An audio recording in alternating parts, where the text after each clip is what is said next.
बाबा बागेश्वर ने जीवन का सबसे बड़ा प्रण ले लिया है। धीरेन्द्र शास्त्री के प्रण से राजनीति के कई खिलाड़ी भौचक्के रह गए हैं। हिंदू राष्ट्र के हुंकार भरने वाले बाबा बागेश्वर 2024 में बड़ा खेला करने वाले हैं। बाबा देश में घूम घूम कर धर्म नीति से राजनीति का नया रास्ता तैयार करने में लगे हैं। इस रास्ते में बाबा के दुश्मन ज्यादा और दोस्त कम हैं। बाबा ने वीआईपी कल्चर पर भी करारी चोट की है।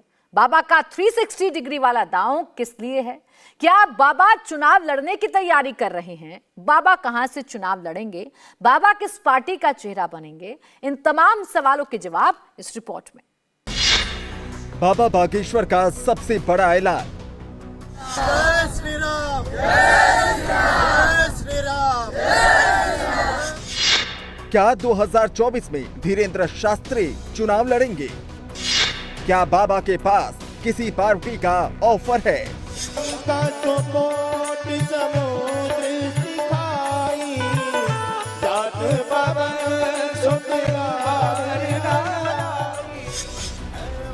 बाबा बागेश्वर के दिव्य दरबार का सूरत में आज आखिरी दिन है। लाखों भक्तों का रेला लगा है। 6 राज्यों से करीब 10 लाख भक्त बाबा की एक झलक पाने के लिए पहुंचे हैं। कोई मरहम नहीं चाहिए जख्म मिटाने के लिए। कोई मरहम नहीं चाहिए जख्म मिटाने के लिए। तेरी एक झलक ही काफी है मेरे ठीक हो जाने के लिए।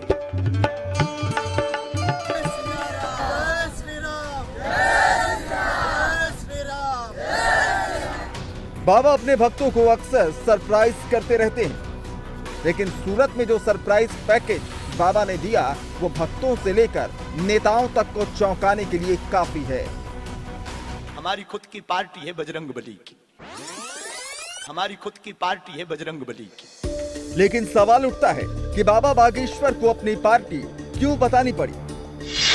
दरअसल 2024 के चुनाव में अब सिर्फ 255 दिन बाकी है। नेता चुनावी लाभ के लिए बाबा बागेश्वर की शरण में आकर उनके भक्तों का वोट ट्रांसफर कराने की चाल चल सकते हैं।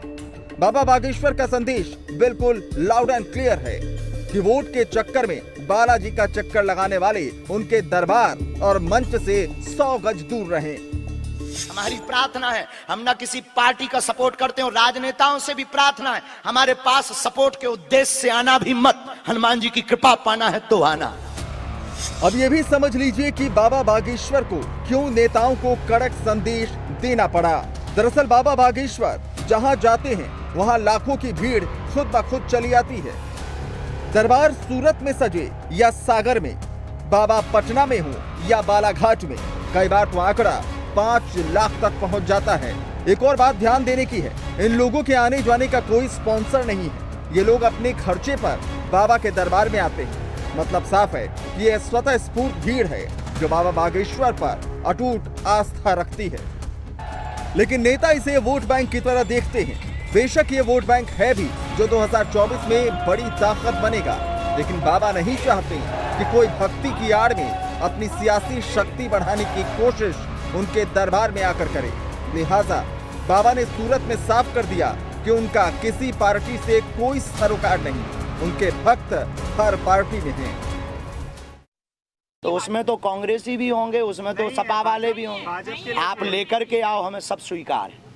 ये आपको काम दिया जाता है। हम किसी भी पार्टी के न थे, न हैं, न स्वप्न में रहेंगे। हमारे कांग्रेसी भी शिष्य हैं, हमारे सपा के भी शिष्य हैं, हमारे बसपा के भी शिष्य हैं। हमारे मध्य प्रदेश में हम कार्यक्रम सबके करते हैं। यहाँ भी हमें वो बुलाएं, हम उनके पास जाएंगे। हम किसी पार्टी के पास नहीं आए, हम अपनी मैया के पास आए जो किसी पार्टी की नहीं। हम सूरत वालों के पास आए और सूरत वाले किसी पार्टी के नहीं। हम गुजरात में आए और गुजरात किसी पार्टी का नहीं।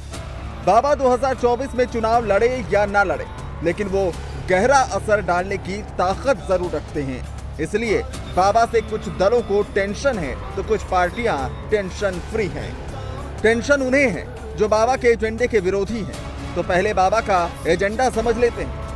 बाबा बागेश्वर के एजेंडे पर सबसे ऊपर हिंदू राष्ट्र का निर्माण है। अब उन्होंने मथुरा में कृष्ण विराजमान करवाने का संकल्प भी ले लिया है। अखंड भारत बनाना और पाकिस्तान तक हिंदू ध्वजा लहराना उनकी प्राथमिकता है। सनातन संस्कृति की रक्षा करना और धर्मांतरण पर कड़े कानून की मांग उनके एजेंडे में है। झांसे में फंसकर धर्मांतरण कर चुके सनातनियों को घर वापसी कराने की वो मुहिम चला रहे हैं। बाबा का ये एजेंडा बीजेपी की पॉलिटिक्स को सूट करता है, जबकि बजरंग दल पर बैन लगाने वालों की सोच पर प्रहार करता है।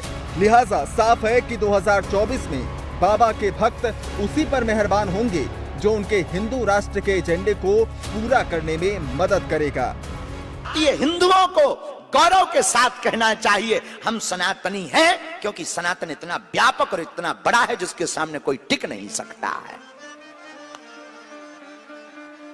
और दूसरी बात, सनातन धर्म के सामने तो टिक ही नहीं सकता, लेकिन अब भारत में ऐसा समय आ रहा है कि अब सनातनी हिंदुओं के सामने भी नहीं कोई टिक सकता है। महाराज जी, एक दिन ऐसा आएगा, हमें अपने हनुमान जी पर भरोसा है। लोग हमसे कहते हैं कि आप इतना बोलते क्यों हो, इतना रिस्क क्यों लिए, इतने विवादों में क्यों पड़ते। हमने कहा हमारे कल प्राण जाते हो, आज चले जाएं, लेकिन हम भारत को राम राज्य में देखना चाहते हैं। क्यों? लोगों को लगता होगा कि ये बातें क्यों करते हैं। हमारे हृदय में पीड़ा ये है कि कोई हमारी रामचरितमानस पर उंगली ना उठाए, कोई हमारे हनुमान जी पर उंगली ना उठाए। हम चाहते हैं तुम लोगों की आंखों में आंसू ना रहे। बाबा को कैसा हिंदू राष्ट्र चाहिए? बाबा बागेश्वर को सिर्फ कागज पर हिंदू राष्ट्र नहीं चाहिए, वो चाहते हैं कि हर हिंदू के घर में सनातन ध्वजा लहराए और हर हिंदू माथे पर तिलक लगा कर निकले। रोज 5 पाठ हनुमान चालीसा के करो, मस्तक पर तिलक लगा करके घर से बाहर निकलो। लोग हमसे पूछते कि हिंदू राष्ट्र आप क्यों बनाना चाहते हैं। हम ये दरबार और ये हिंदू राष्ट्र, ये हमारा ध्येय नहीं है। हमारा ध्येय है हिंदुओं को जगाना।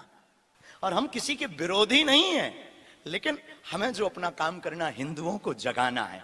हमें पेपर पर हिंदू राष्ट्र नहीं, हमें भारत के रहने वाले हिंदुओं के दिल में हिंदू राष्ट्र चाहिए।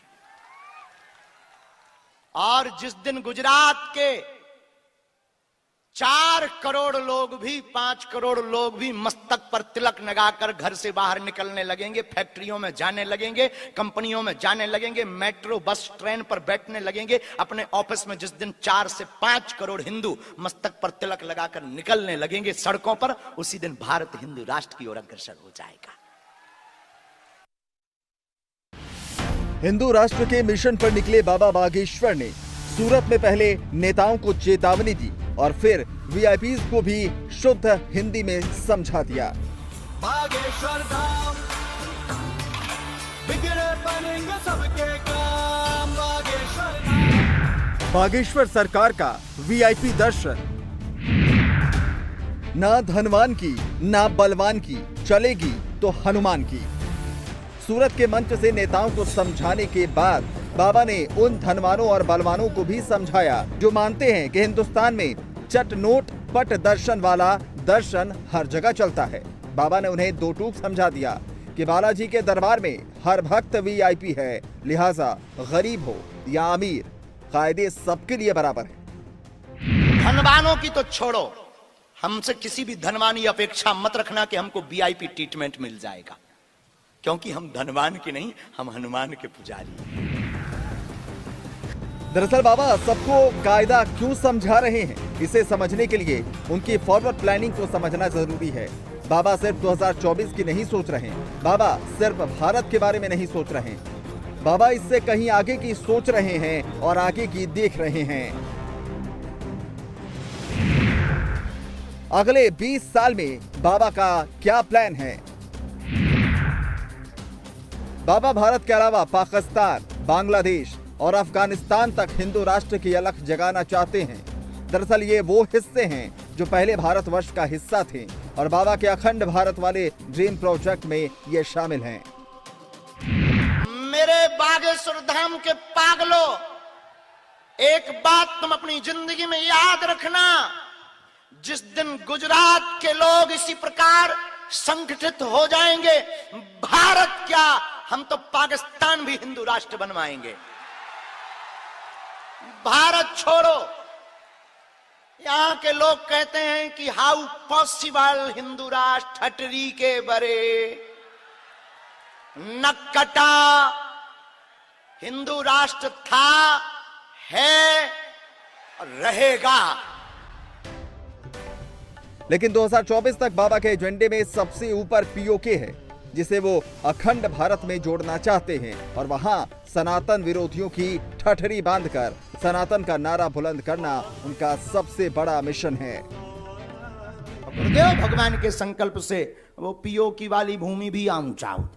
कछु दिन में जौन देश है बगल वारो वही ना जय जय हो जाए।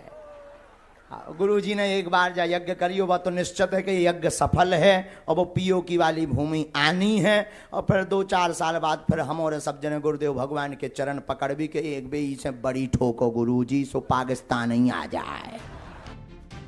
लेकिन ये तभी संभव होगा जब धर्मांतरण कर चुके लोगों की घर वापसी होगी। ये मुश्किल है लेकिन असंभव नहीं है। इसकी झलक बालाघाट में बाबा के दरबार में देखने को मिली, जब बॉर्डर के उस पार से एक मुस्लिम लड़की वहां पहुंची और सनातन धर्म में आने की इच्छा जाहिर की। आप क्या चाहते हैं? मैं चाहती हूँ इस धर्म में आऊँ और आपको हमारे भाई बनाऊँ। मैंने किसी मजबूरी से भी नहीं आई हूँ, किसी का दबाव में भी नहीं आई हूँ। मैंने बस किसी ने बुलाया तो नहीं? नहीं हम तो अपनी आप इच्छा से- काय पे देखती थी हमें बहन? हाँ?